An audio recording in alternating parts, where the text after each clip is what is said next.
มื้อนี้พามาเบิ่งคณะแม่ย่าพากันหยิบต้นประดับประดาต้นเพื่อที่จะไป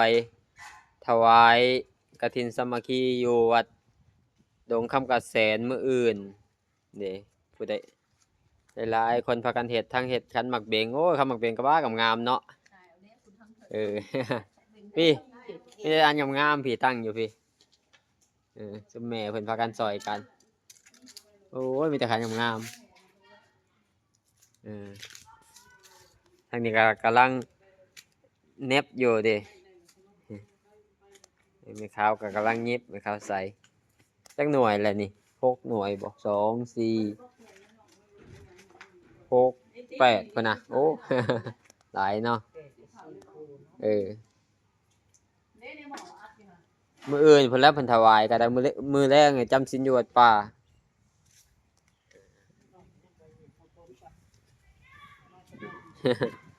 เอออันนี้แม่ค้ำกำลังเฮ็ดต้นเพิ่นนี่ต้นไปแห่กฐินเนาะอันนี้ก็แม่ยับแม่พันธุ์นี่ชื่อแท้แม่หยังก็คำพันธุ์เนาะเอิ้นแต่แม่พันธุ์คำพันธุ์สุขพวงศ์บ่นามสกุลเพิ่นก็ร่วมบุญอยู่ทุกงานทั้งอาหารทั้งโปรโมโฮมทานกฐินบัญญาลองเมื่อก่อนเพิ่นก็โมเฮ็ดต้นอยู่สาธุโมทนาบุญนำ